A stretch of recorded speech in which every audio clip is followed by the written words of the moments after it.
G'day, just wanted to show my latest design. So I'll start off with the finished product. So here it is, all freed up. What it is a little PCB vise, for holding circuit boards while you work on them. So originally it started off as a planetary gearbox that I tried to make a little clamp out of. No particular use case, just wanted to show the mechanism. So it's all great and all, but not particularly useful. So user Zuberio on printables came up with the Mantis Clamp, which was a redesigned version with the jaws based on Turbo Sunshine's PCB-Holder, which had similar jaws to this, called the Mantis Clamp.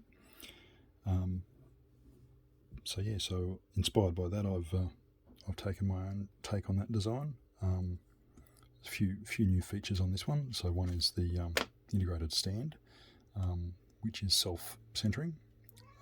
It's print in place, of course. So it prints on the printer in that orientation, but once it's all finished, it stands up like that. And the little planetary gears open and close the jaws. We've got some little serrations and a groove on the arms there that helps secure the circuit board in place. This is probably as small as I could reasonably get it, but it could still hold a decent sized hobby circuit board. Something like a Raspberry Pi, or that's actually a shield off a BeagleBone prototype board. Alright, so in terms of post-processing, so I like to use this trick where you have separate parts printed on top of each other in one go, but they're separated by a one layer gap. And so what happens is it'll print as one piece, pretty much. They'll be somewhat fused, nothing will move, but that one layer gap gives you a nice little sort of a fault line that you could follow there. And basically what we do is just get a sharp edge, so I'll use one of these guys, so we can just clean up some of that stringing while we're at it. Not too worried about that right now, but this one is literally straight off the printer. That's how it comes.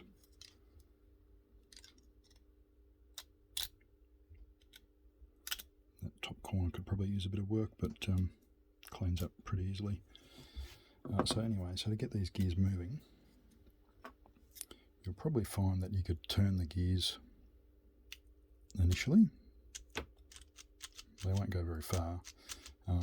A bigger gearbox, you could probably just crank that, and it'll probably break that seam on its own. But this guy, we're going to give a little bit of help. So once we got the gears moving, the next step is to just free up those ring gears, and that's the only part that needs to be separated in this model. All the other gears inside there are all one piece that goes all the way through. So basically we're going to use, so we're not using this in a slicing motion, we're using it as a wedge to basically wedge between those layers. And it doesn't need to go in far, maybe a millimetre, but just roll it around. Make sure it stays in the layer we want it to separate. There we go, and we'll just, at some point it'll crack, and that once you start the crack, it'll just propagate throughout the rest of the layer. And then we'll find, just do that one more time. I'm rushing a bit for the video, but you really want to just take your time. Don't rush it.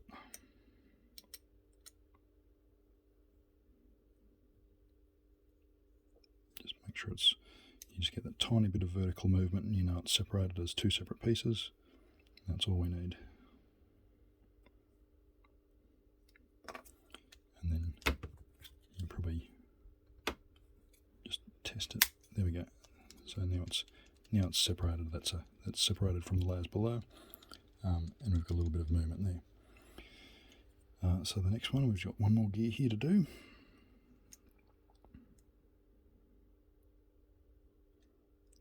can't get all the way around on this one, but as I said, we just need to just get the crack started.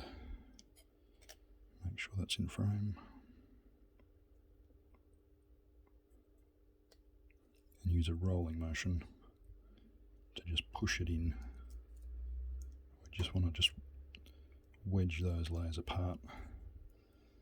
And as long as there's a tiny bit of movement, that should be ready to crack. This part's probably the trickiest part, just be very careful. Those little crack sounds are exactly what we want to hear. That's almost there. There we go. So now we've got that. That's actually completely freed up. So I was going to demonstrate my rubber mallet trick, but I don't think I'll need it this time. But what I typically do is turn that in the closed direction, so looking from below. It's clockwise on this guy.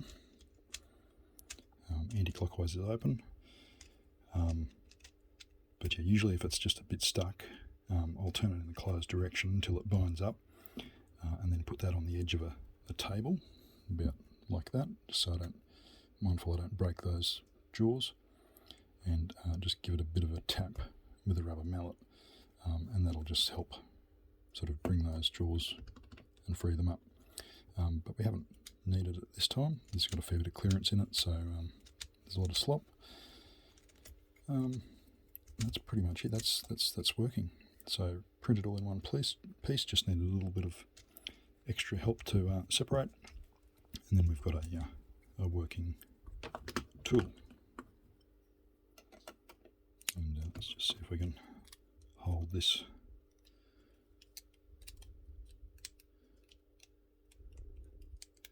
Here we go. So just to show how strong that grip is, here's that decent sized circuit board again. Get that lined up in the grooves. Close it off, and that's pretty secure. So you could work on that. Obviously, there's not a lot of weight to this piece, so if I was going to use this to solder, I'd probably just glue it down to a chopping board or something, a cutting board, so it was one solid piece, and then you could work on that. That frees up your hands to hold the pieces while you get the first solder joints, etc. So yeah, that's on there. That's not going anywhere. All right, thank you.